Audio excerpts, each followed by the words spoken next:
Estaba. No estoy. Muy buenas noches, amados estudiantes. Vamos a empezar esta clase comentando qué es lo que se quiere con el trabajo metodológico. Estamos diciendo de que la metodología no requiere mucho sustento teórico, no hay que hacerlo, un glosario quizás, si es que vale la pena hacerlo.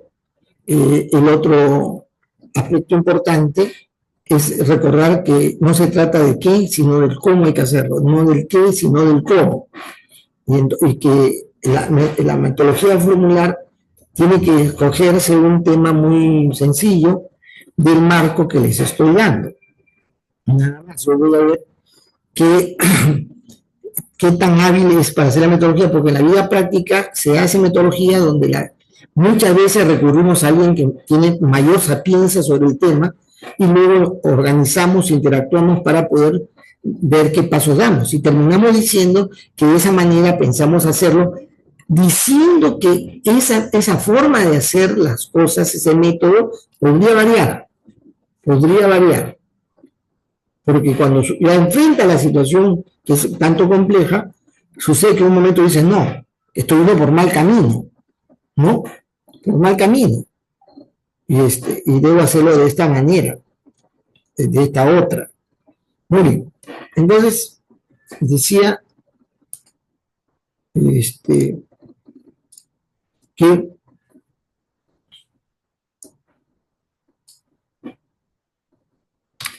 nos voy a abundar en aspectos conceptuales y empezar explicando el objeto, la finalidad, qué resultado se va a obtener al final. Y como digo, para lo que yo he requerido, seleccionar lo que a usted le parezca más sencillo. Porque me interesa más el saber que usted puede articular en una metodología. ¿Ya? Como ya he comentado, condiciones preliminares, consideraciones previas o consideraciones del proceso, cómo abordar ese proceso. Hay criterios que hay que aplicar cuando uno aplica una metodología, ciertos criterios. Y a veces uno previamente dice eso, para utilizar, por ejemplo, un método de expertos, digamos, juicio de experto, yo debo disponer de dichos expertos, considerando que puedan tener no menos de 5 años haciendo lo que se hace en este tema. Así es que en la metodología yo tengo que recurrir a la herramienta de juicio experto, por ejemplo, ¿no? Ahora yo tengo que, de alguna manera, establecer los criterios de uso metodológico. También se pone en qué no se aplica esta metodología, cuál es la excepción, ¿no? O qué excepciones hago dentro de la metodología. Y también en una metodología no tiene conclusiones, la metodología no tiene conclusiones. En siglo pasado me ponen conclusión. ¿Qué es concluir? No se hace conclusiones, digamos, lecciones aprendidas. No. La metodología es qué pasos se sigue, cómo se hacen las cosas. Y al comienzo yo recomiendo algo. O sea, recomiendo disponer del tiempo, recomiendo digamos, recurrir a gente especialistas en esto, o recomiendo al que aplique leer previamente el ARDI, recomiendo algo, ¿no? Eso se hace también. Cuando uno hace la metodología, y cuando uno aplica la metodología, suele esto ser de gran ayuda, lo previo. El énfasis es dar detalle cómo se hace algo, para que quede claro de cómo hacerlo, cómo usar las herramientas que esa indica y qué competencias se necesita. Para hacer el análisis como un paso que hay que hacer, ¿qué competencias se necesita para que haya un análisis, o un desarrollo, una construcción? ¿Qué competencias se tiene? ¿No? ¿Qué competencias requiere? Y qué recomendaciones se da para no fallar. Ojo, eso se hace en términos generales, como también se hace en cada paso. Un momentito, por favor, un segundito.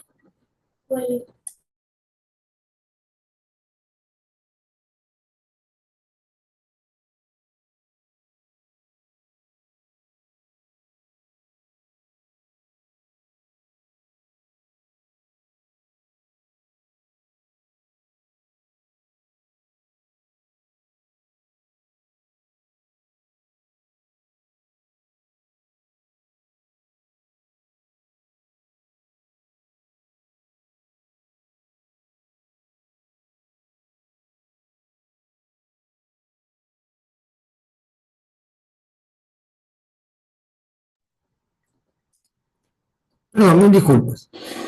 Bueno, decía, debe de en el detalle de cómo hacer las cosas, ¿ya?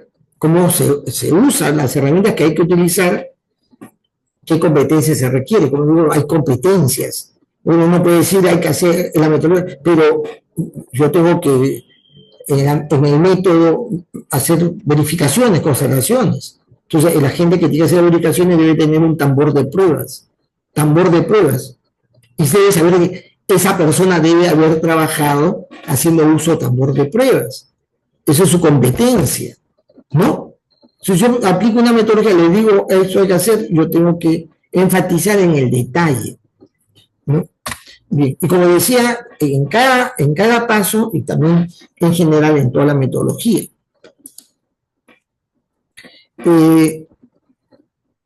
Cuando yo en la metodología digo acá se necesita cumplir un rol. El rol puede ser cualquiera, pues no, yo he jugado el rol de asesor o de consultor. Y me dicen, acá se necesita un consultor que tenga experiencia, que haya metido la pata 1000 veces, y entonces acá hay un rol de aquel que recomienda qué hacer para no meter la pata, ¿no? El rol. Acá está el que elabora el esquema y el diseño gráfico, ¿no? Hay un rol de diseñador gráfico, ¿correcto? Y entonces, si yo tengo que poner roles, porque en cada etapa hay gente que participa, pero esos roles tienen que ver el papel que ese rol desempeña, porque yo puedo ser un rol de asesor, pero el papel que tengo es observar las fallas, los errores. El papel que me toca jugar es enfatizar lo que es más importante. En la metodología yo digo acá hay un rol de asesor, no solo es el asesor, sino qué papel juega ese asesor, ese analista, ese constructor, lo que sea, ¿no? Y qué competencias debe tener, ¿no? Y también, ¿en qué consistiría su aporte? Porque yo hago un trabajo en algo, aplico un método, yo digo, recurre a tal persona y él tiene que aportar en esto, ¿no? O sea, si tienes que establecer criterios de estandarización y normas de calidad, este rol juega este papel y lo que aportar es las referencias de las cláusulas o los detalles de las normas que permiten asegurar la calidad. ¿Está bien?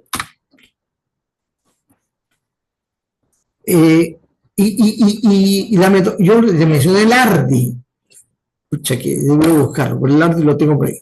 El ARDI es el famoso metodología para el análisis, rediseño, replanteamiento, se dice AR, análisis, replanteamiento, diseño e implementación. Era la metodología que nos dieron a nosotros cuando éramos estudiantes. Eran un manual en dos tomos. Uno que te daba de explicación metodológica, con ese detalle que le estoy contando. Y el otro, el ejemplo.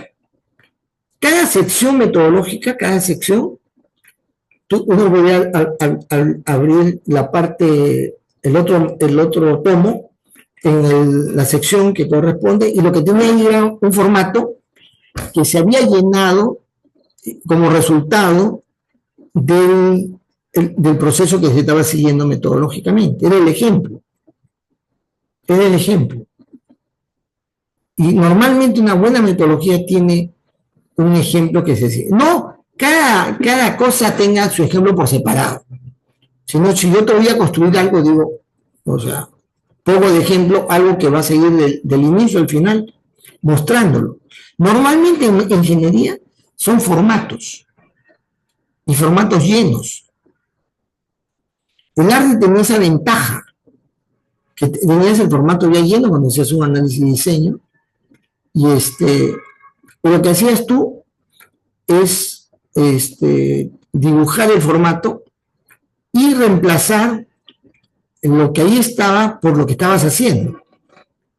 incluso con las mismas palabras, porque en la metodología decía, acá se expresa con el verbo activo, acá como acción, acá como resultado.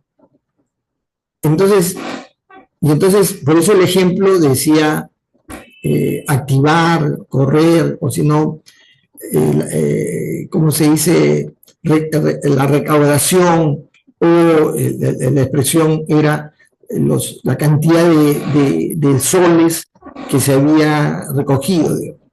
Es decir, el método explicaba qué o cómo se hacía, y en el ejemplo se estaba expresando de la manera correcta, ¿no? Entonces, tratar de mostrar cómo debe ir quedando lo que uno hace en método. Y ahí está este concepto de consideración de calidad. O sea, la consideración de calidad es poner en la metodología que lo que estás haciendo es bueno si tiene tal y cual cosa. Si es muy bueno si además tiene esto. Porque a veces en la arte metodológica no puedes hacer todo igual. O sea, no puedes hacer todo como la metodología. Tú dices, entonces, acá te está yendo mal, te está yendo bien, y acá te está yendo muy bien. Esas consideraciones de calidad son características del resultado. Características. O el sometimiento a alguna prueba, que tú lo indicas. He puesto ahí. En una perspectiva del sistema cibernética interesa la finalidad del core. Eso me interesa primero. Luego lo que yo quiero alcanzar con ello. Luego qué necesito para lograrlo. Luego cómo yo lo logro adquirir. Y cuando lo estoy desarrollando, su evaluación permanente, ¿no? Y en una metodología no existe conclusiones finales. No pongan conclusiones, sino cómo se ve el resultado. Preguntas, dudas, porque ese es el próximo trabajo que se califica, ¿no?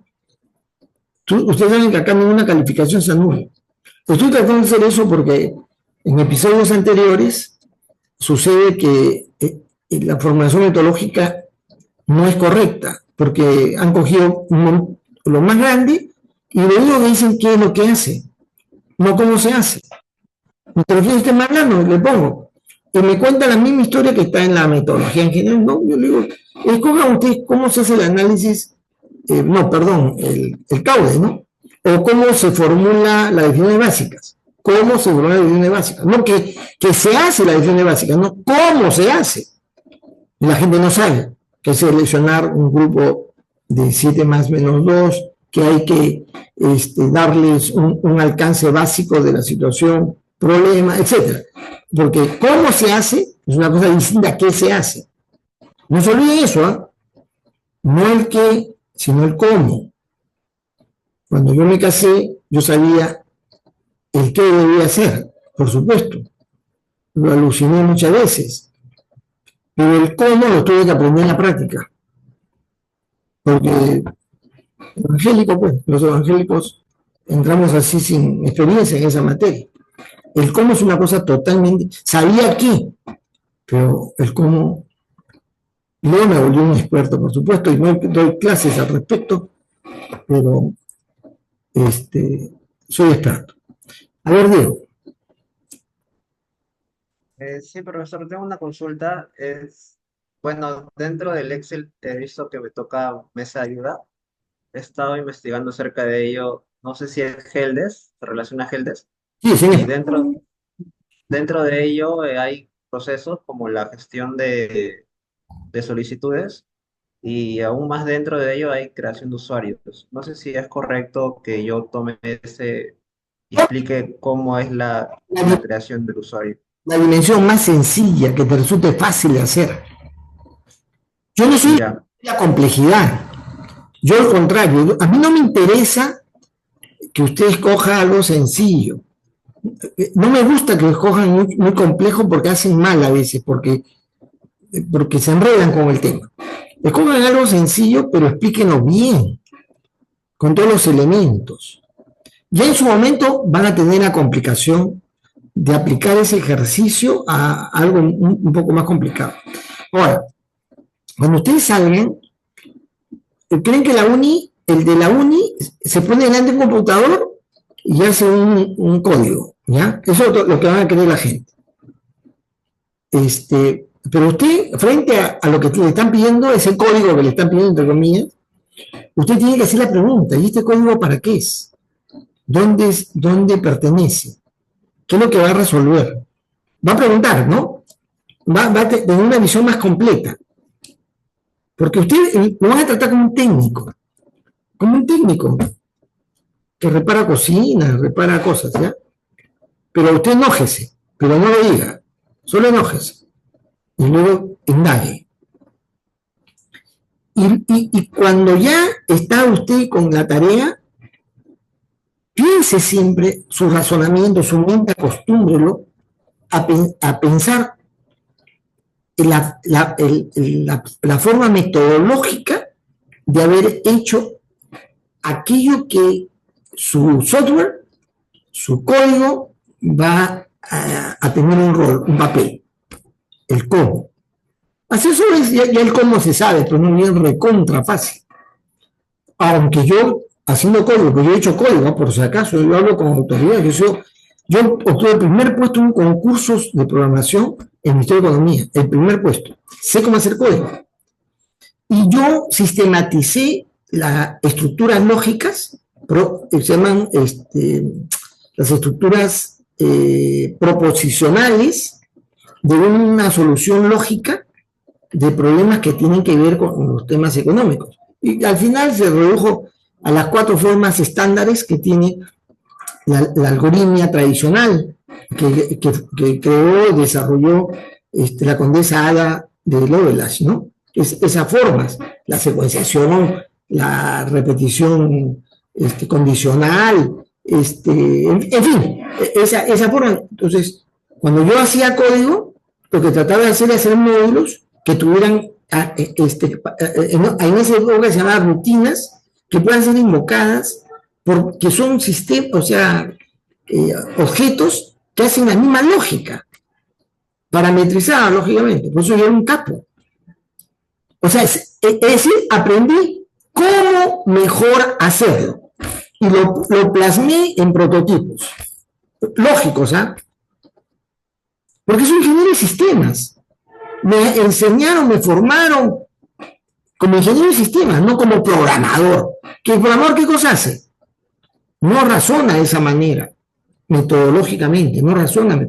Si usted establece criterios metodológicos y ordena y genera metametodologías, metaformas de hacer las cosas, luego cuando le den un problema, primero va a sorprender porque usted rápidamente lo hace.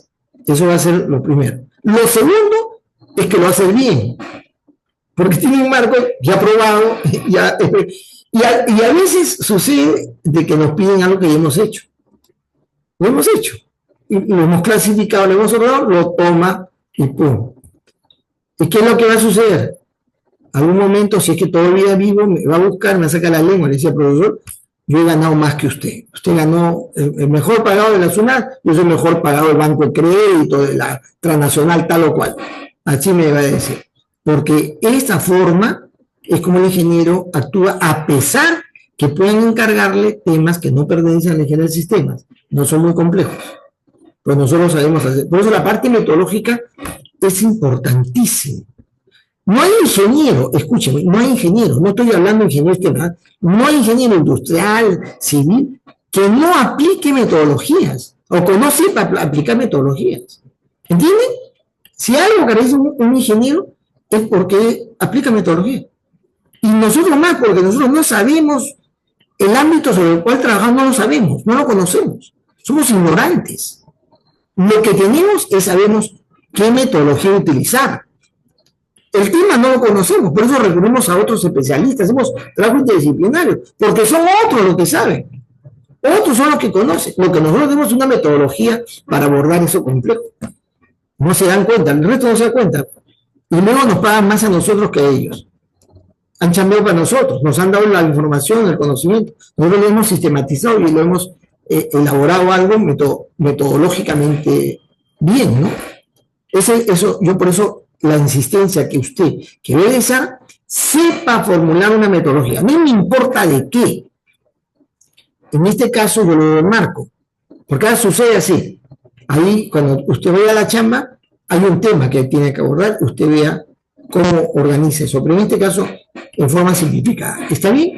No vamos a meter la pata. A mí no me impresiona, que en otros me quieren impresionar porque me ponen todo el rollo ese, me lo ponen y me lo hacen mal, pues porque solamente me dicen el qué, no el cómo. No dan detalle. Muy bien, ya listo. Con ese rollo, si no hay más preguntas,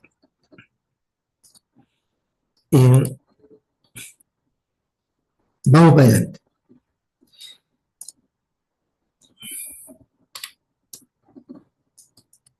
Ya. El siguiente marco general del desarrollo de las ideas en materias de la organización se llama el enfoque del comportamiento. Del enfoque clásico recogimos una serie de aspectos que hasta ahora nos duran y que resulta importante, que se va a romper entre los años 80, 90, pues se va a romper, una desgracia. No hay formas establecidas, marcos normativos, procedimientos especificados, no lo hay. Es que viene una onda, viene lógicamente, tiene una explicación lógica por la circunstancia del momento. Pero, digamos, el proceso evolutivo fue el clásico, que es un orden, una estructura, una manera de entender el quehacer humano, en fin, la gestión en general, pero que tenía como digamos,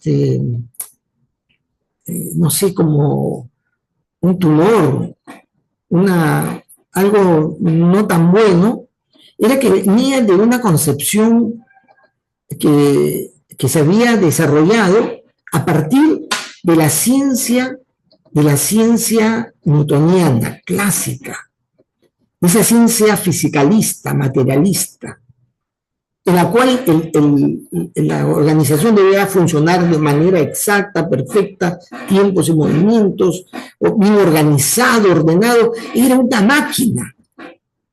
máquina, el enfoque era mecanicista, por supuesto, una máquina, la organización, donde el ser humano, ¿qué cosa era? Una pieza, un engranaje. Ya les he dicho, ¿han tomado nota o no? Se está grabando.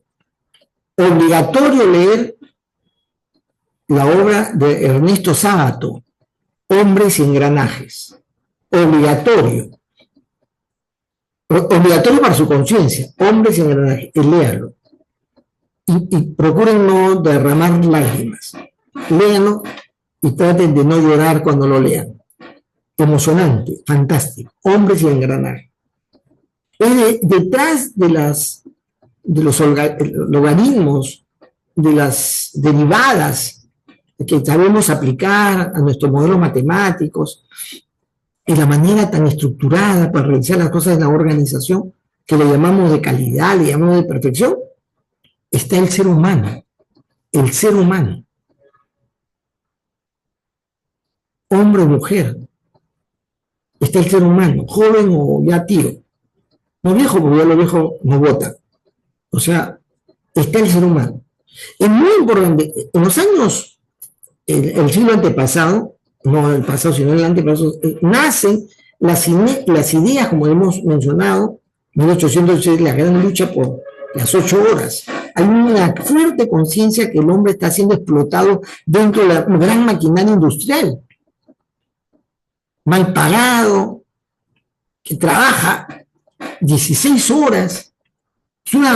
Es conciencia de la condición explotadora de la maquinaria industrial, ya capitalista para esa época.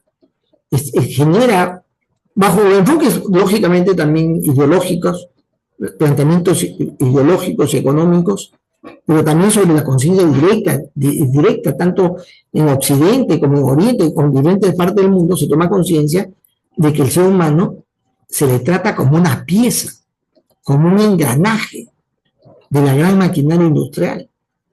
Y surge esta propuestas, este reclamo, esta insistencia, los tratados, los sindicatos empiezan a desarrollarse, la gente pelea, reclama y salen los grandes bucios y dirigentes de diferentes ámbitos peleando por la dignidad humana, ¿no?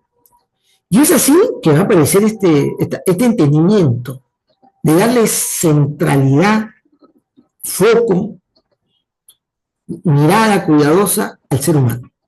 Y todo ese cúmulo de aspectos que son de diferentes corrientes, ojo, pucha, que hay una variedad increíble, pero aparece con todo el mundo, en todo orden, en todo orden, el mundo, digamos, occidental, capitalista, como el mundo socialista, el hombre masa, ¿no? El hombre masa, Berdyaev, ¿no? Nicolás de Berdyaev, léalo, Nicolás de Berdyaev.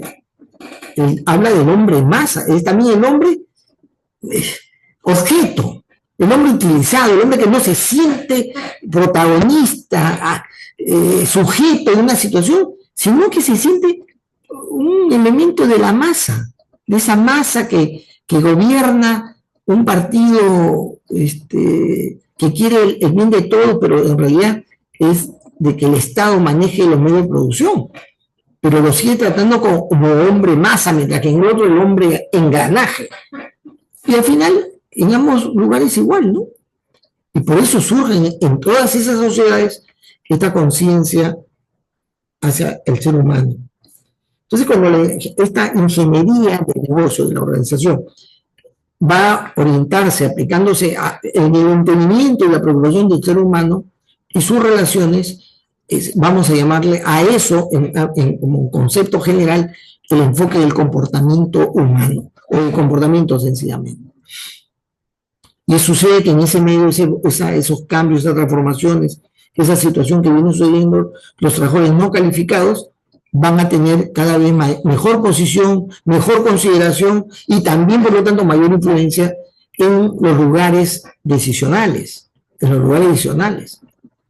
aparece la comunidad laboral, las sociedades de representantes de los trabajadores, los sindicatos tienen lugares en las mesas de los directorios, y poco a poco los trabajadores se sienten que son capaces de influir más en las decisiones, lógicamente naciendo originalmente en un sentido reivindicativo de derechos y de mejores condiciones.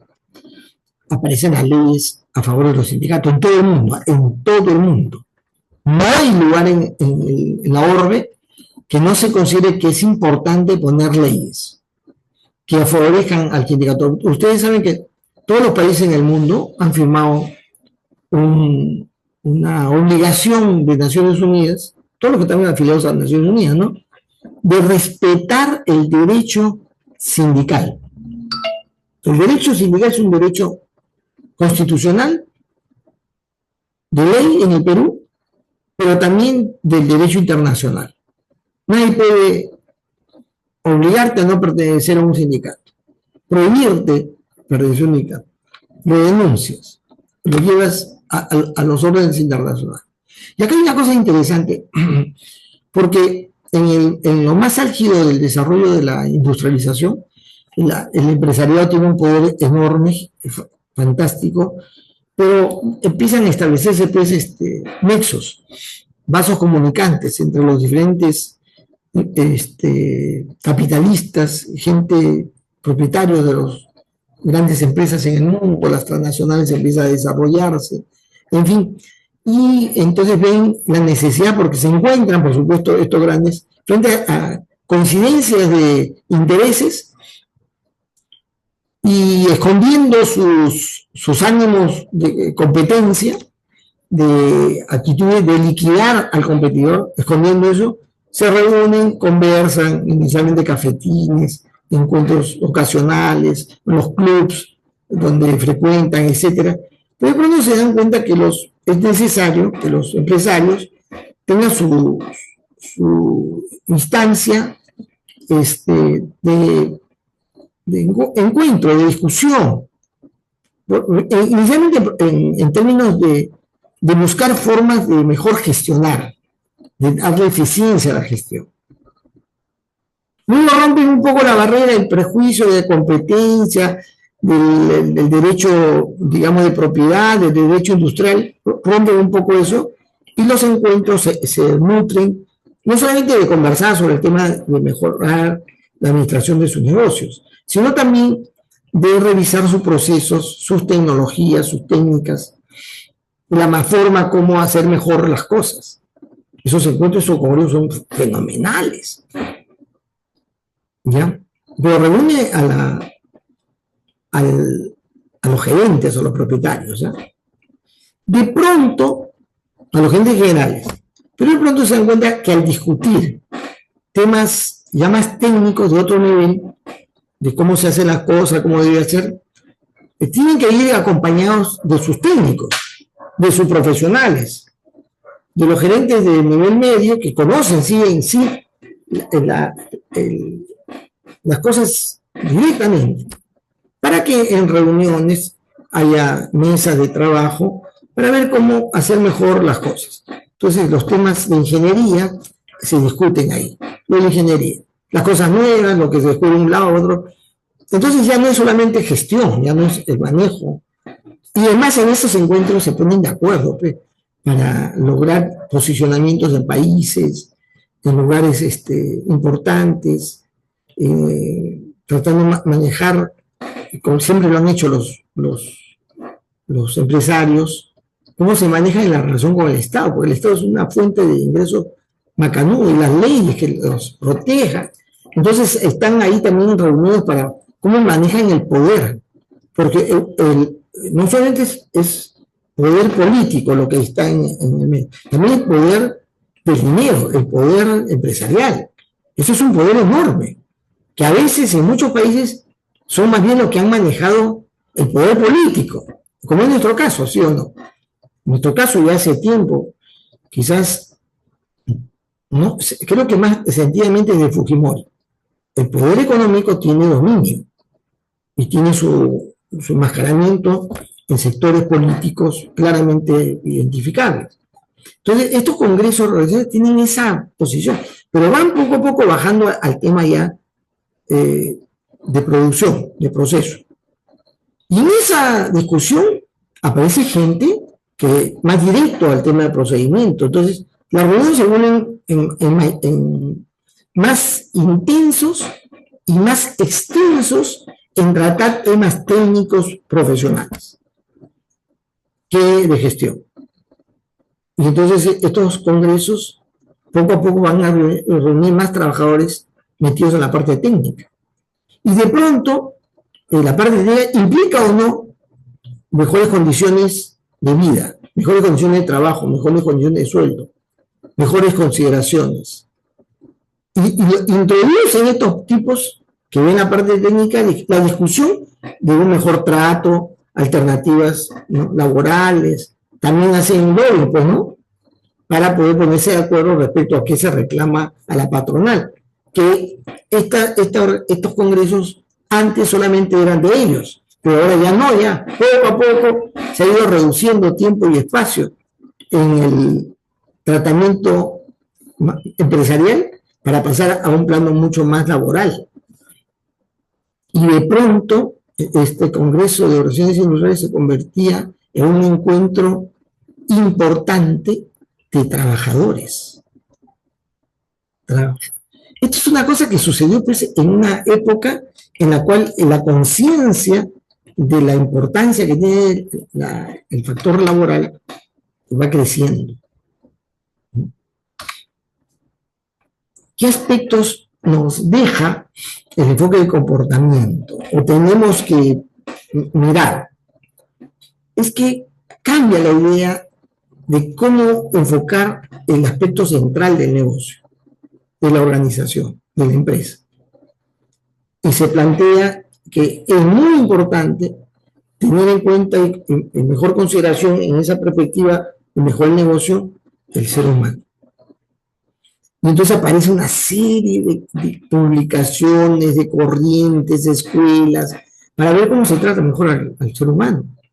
Aparecen acá, en esta época, mira, el año 1900, entre 30 y 40 y quizás 50 más, el tema de cuáles condiciones mejores, cuáles son las mejores condiciones del trabajo, lo que luego se va a llamar las condiciones ergonómicas, ¿no? Ya ustedes ya se manejan en ese tema, o sea, cómo el ser humano se siente más cómodo, más contento, en fin, y porque hay mayor preocupación al ser humano, porque desde el enfoque del comportamiento, el factor humano es lo más importante. Y va migrando el enfoque mecanicista, positivista, mecanicista, racional, por supuesto, a un enfoque del comportamiento racional humanista. La fuerza que va a tener el movimiento humanista, los movimientos humanistas, es espectacular. Toda la literatura que ustedes van a encontrar respecto a la gestión tiene secciones importantes que provienen de la inspiración humanista. Claro que se sigue manteniendo la idea de que el ser humano es un recurso. Hasta ahora, ¿sí? En nuestras organizaciones se habla del área de recursos humanos. Eso es un rezago de esa época anterior, que el ser humano es un recurso. ¿Sí? Las organizaciones más modernas ya no llaman recursos humanos, ¿qué le llaman? Ya no es recursos humanos. ¿Sí o no? Ellos ya no son gerencia de recursos humanos, sino gerencia de competencias humanas, ¿no? Son las gerencias de competencias humanas, de capacidades humanas. Así le llaman. Ya no considerar al ser humano como recurso, porque el enfoque ha cambiado del racionalismo mecanicista al racionalismo humanista. Totalmente. Entonces, y acá, de todos los elementos que tienen que ver con el ser humano, el factor que se considera en esa época relevante es cuál es la mejor forma de establecer las condiciones relacionales del ser humano con su equipo de trabajo, con su gente, con la gente que lo rodea, con los instrumentos o las máquinas, con los jefes, con el plano directivo, cómo es la mejor condición relacional de las relaciones humanas. Entonces ya lo que antes eran propietarios que menospreciaban, saben que acercarse periódicamente a la zona de planta, donde están la masa de gente que está trabajando, y habiendo averiguado previamente la vida, algún antecedente de un trabajador, se acerca a él, al obrero, lo salude, le dé la palmadita al hombro famoso, ¿no? Lo salude, le diga soy tal, soy el dueño de la fábrica, soy el gerente, ¿cómo está usted, señor tal? Y le llame por su nombre, lo cual al obrero le va a sorprender. Va a pensar que el señor tiene información acerca de él. Y le va de incluso preguntar, según una recomendación que se hace, por su familia. ¿Qué tal? ¿Cómo está su hijo? Ya sé que está estudiando ya en la universidad. ¿Cómo le va? Esas son técnicas de las relaciones humanas muy desarrolladas para que el obrero en ese encuentro, entre comillas, circunstancial, casual, termine motivándose espectacularmente. Entregue la vida por la fábrica. Ve más allá de lo que le daba antes. Crea que el gerente se preocupa por él y por su familia, que es un ser humano, ¿no? Un ser humano muy humano. Y esa condición la proyecta, la transmite los psicólogos sociales, saben que eso genera un efecto no solamente al trabajador, sino al ámbito donde está el trabajador, a otros trabajadores, creando una imagen del gerente y generando un ambiente laboral de compromiso, de entrega, de identificación con la organización. Todas esas teorías y documentos que van a circular son abundantes con este nuevo enfoque de las relaciones humanas dentro del marco del enfoque de comportamiento. Y acá nace algo interesante, el tema comunicacional. La comunicación es el instrumento de la eficacia. Mientras mejor te comunicas, mejor transmites. Bien, pero la información no solamente es la que tú puedes dar ocasionalmente, la que vas transmitiendo de arriba hacia abajo para generar un efecto de entendimiento de las cosas que la organización tiene. Que hay que hacerlo bien, hay que hacerlo asegurando una buena difusión, sino que la información también yo necesito respecto a lo que se hace, a lo que se hace. Es decir, saber cuánto se hace, qué se hace, y de pronto la comunicación se tiene que desarrollar en términos de información e información. Usted sabe que la teoría de la información surge, no al revés, surge de una llamada teoría de la comunicación, ¿no? Cuando hablamos de la información, de la gestión de información, procesamiento de la información, todo eso ha nacido de una teoría, de la teoría de la información, ¿correcto? La teoría, el concepto de... ¿Qué cosa es? O sea, ¿cómo se pesa la información? ¿Cómo se mide la información? Ustedes saben que desde el comienzo, en términos de dígitos, así se mide, quizás de dígitos arábicos, pero en su momento de dígitos binarios, ¿no? Incluso se llama, los 4 bytes, se le llama palabra, para poder pesar o medir el volumen de información y con ello la capacidad de comunicación. La teoría de la comunicación, la información está muy vinculada a la teoría de la información. La teoría de la comunicación está muy vinculada a la teoría de la información. La teoría de la comunicación o la importancia de la comunicación aparece en esta época. ¿Cómo mejor me comunico? No solamente en términos de transmitir ideas, sino también de tener información acerca de, tanto de arriba hacia abajo como de abajo hacia arriba, tanto para efectos de transmitir ideas como de poder evaluar lo que se hace, lo que sucede en los procesos, en los procedimientos. Entonces, la comunicación, en paréntesis, la información va tomando en ese momento, emergentemente, una condición importante, principal, que va a permitir una mayor eficacia en la gestión. ¿Ya? Eso es lo que nos deja. El enfoque del comportamiento tiene varios aspectos relevantes. Uno de ellos lo deja Mary Parker, ¿no?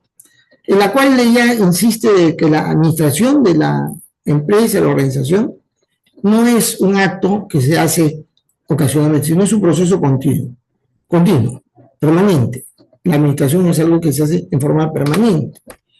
Y en la que los trabajadores, es muy importante, sean ellos los que participen principalmente en la solución, porque son ellos los que están directamente ligados a los problemas.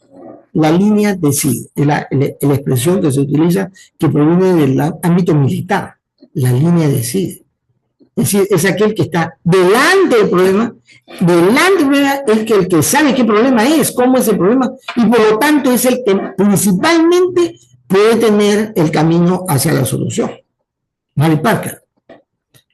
Miren, en las publicaciones de Mary Parker está la base de un concepto diferente de la manera como yo resuelvo los problemas y los incidentes.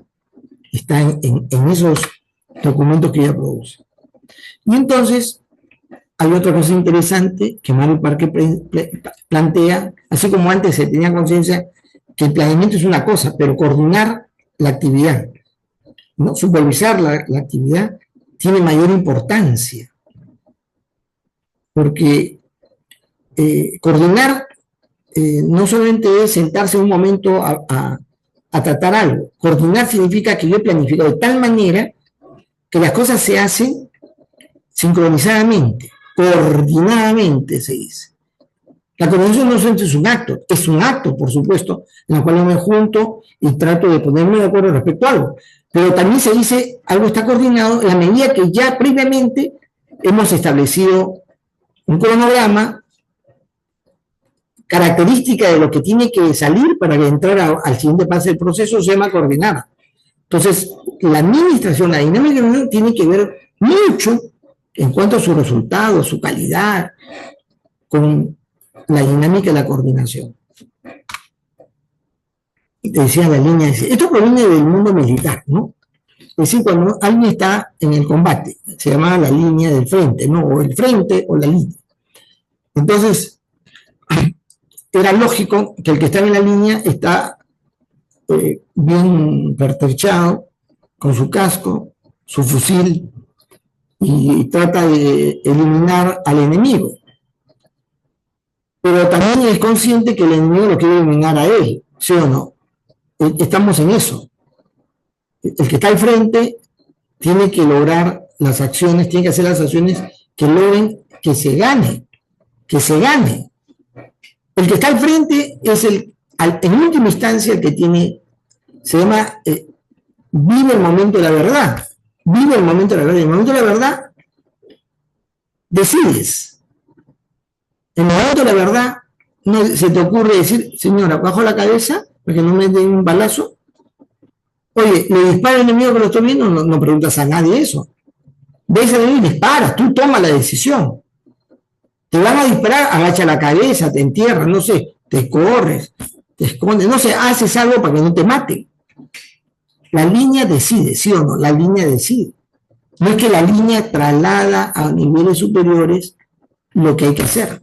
La línea decide. Este concepto es muy importante, porque se supone que quien está resolviendo tanto lo que se produce, tanto lo que comercializa, tanto lo que se vende directamente, debe resolver frente a un dilema determinado, ¿no?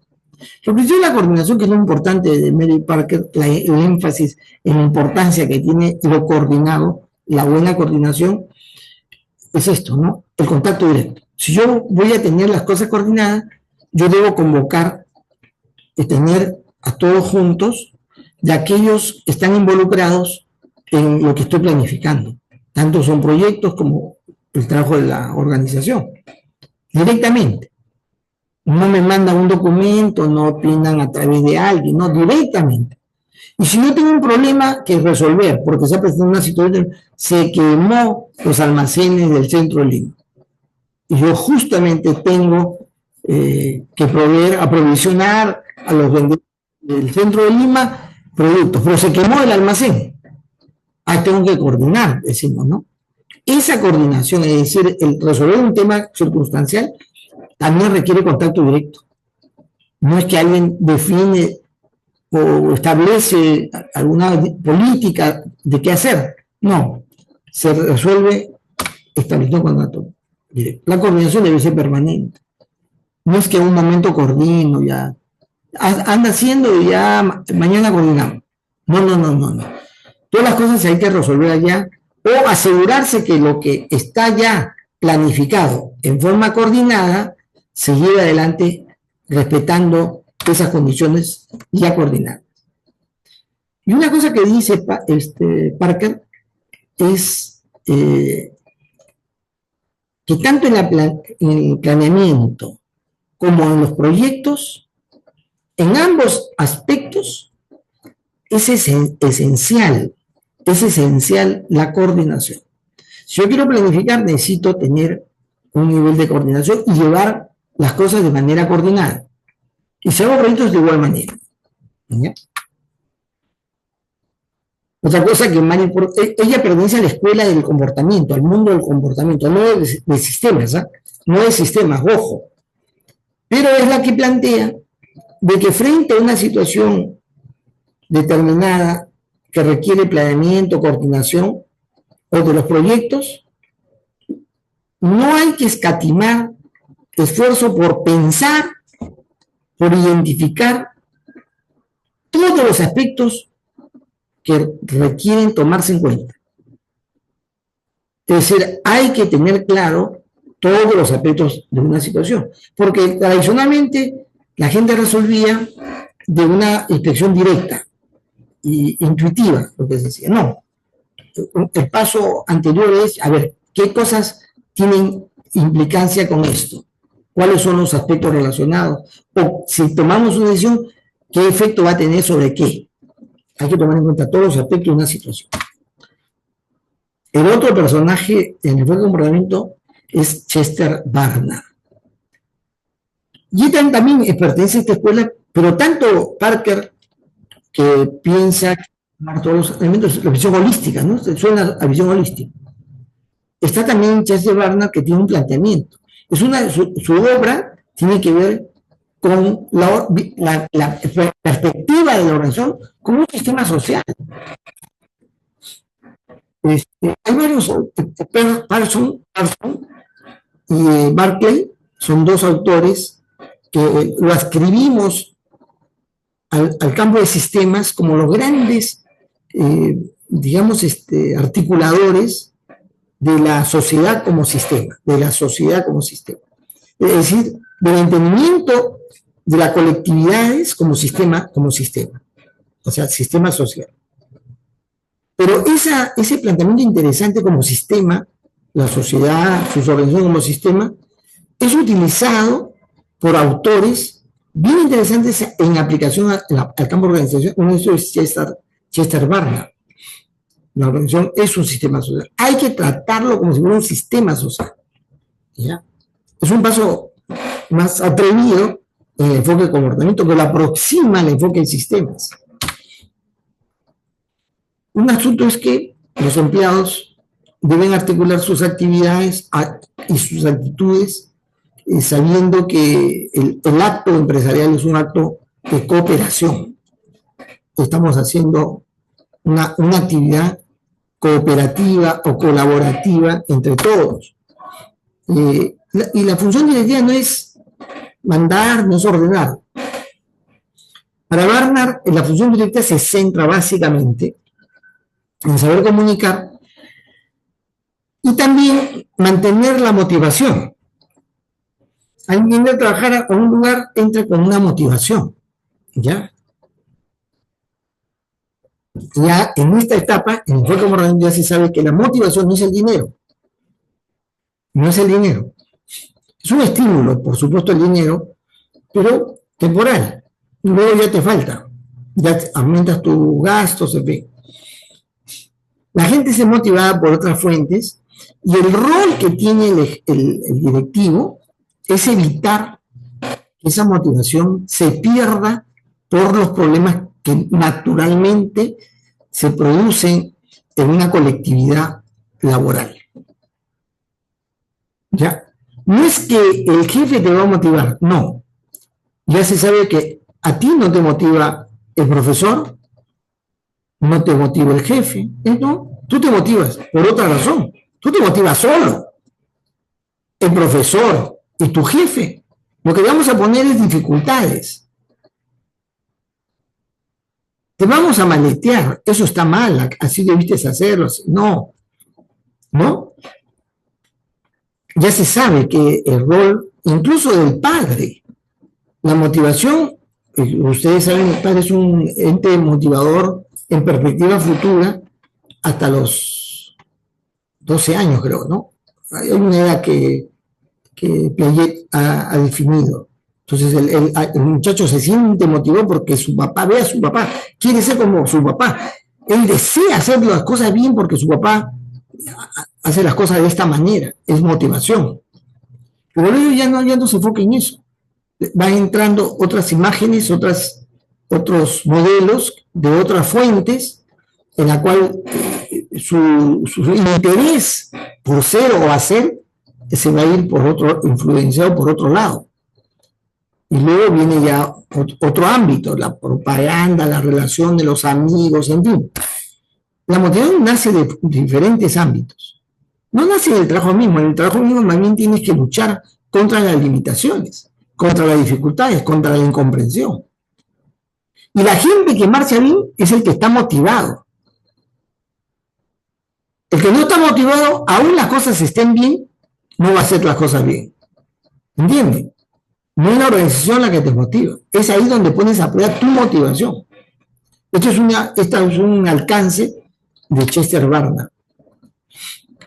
Y la indicación es que las relaciones, el enfoque de comportamiento no solamente se da a los trabajadores, también se aplica en las relaciones con los inversionistas, con los proveedores, con los clientes. En realidad hay un espectro de 360 grados en este entendimiento de esas buenas relaciones. Repito, Chester Barnard no es de la escuela de sistemas, por si acaso, ¿eh? Pero ya como pueden ver, el enfoque de comportamiento está sentando las bases o acercándose a un enfoque de sistemas.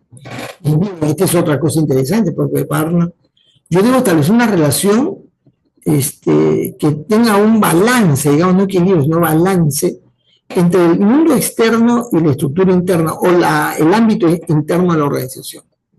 Tanto en la constitución cultural, racial de los trabajadores, como de la forma de hablar, de las prestaciones que pueda la organización dar a la comunidad, al lugar cercano. Y acá Barnard tiene una teoría, se llama la teoría de la aceptación de la autoridad, que ustedes no deben olvidar. No deben olvidar. Escuchen bien. Principio. Claro, Barnard es protestante, ¿eh? Es protestante. Pucha, que como me gusta decir que es protestante. Porque yo soy protestante, ¿no? Bueno, primera condición, es un enfoque de los que viene de una escuela de los protestantes. Primero, en el trabajo, el empleado debe tener libre albedrío. Debe hacer lo que le dé la gana, lo que quiera. El estudiante debe hacer lo que le dé la gana, lo que le dé la gana. Es una teoría de la aceptación de la autoridad, así se le llama, ¿eh? No sé si también la traducción, pero hacer teoría de aceptación de la autoridad. El empleado, en este caso el estudiante, puede hacer lo que le dé la gana. Pero tú tienes un margen de hacer lo que tú quieres, está sustentado en que tienes claro lo que se espera de ti, lo que se está pidiendo. ¿Entiendes? Haz lo que quieras, pero debes saber que queremos meter goles. Queremos armar una metodología clara. Eso es lo que yo quiero. Haz lo que te quieras. Escoge tu tema, escoge lo que quieras. ¿Ya? ¿Entienden? No, yo no estoy estrictamente como antes sucedía el detalle. Igual el empleado, oye, aguanta, tú haz lo que quieras. Pero debes saber que necesitamos lograr producir y colocar tantos productos. Debes saber eso. Y tu contribución, te espera que tú contribuyas a eso. Haz lo que quieras. Que eso, cuando se da una dinámica apropiada de esto, los trabajadores sacan a mugre, dan más del tiempo, más de sí mismos, porque tienen la libertad, pero además tienen el compromiso de hacer algo que se espera de ellos. Pero una cosa importante para que esto funcione esta teoría de la aceptación de la autoridad, es que aquello que se hace, haz lo que quieras, pero lo que hagas tiene que contribuir consistentemente con las metas organizacionales. Puedes hacer lo que quieras, pero no puede estar contrario, ajeno, distante, desconociendo las metas organizacionales. Y cuando las cosas marchan bien con este enfoque, los beneficios que se obtengan deben ser compartidos participantes. Los participantes tienen que advertir, sentir, plasmar los beneficios reales y directos ellos mismos. Es decir, retribuir si ese esfuerzo ha logrado que la rentabilidad, la ganancia sea más, pues alcanzarle algo de ello a los trabajadores. ¿No? Y ahí lo dejamos. Perdón, ¿dónde está? No, ya, bueno. Entonces, hasta ahí hemos llegado el día miércoles. Vamos a completar esta parte. Si no hubiera alguna pregunta, nos estaríamos despidiendo hasta el día miércoles. Nos vemos, jóvenes, pásenla bonito.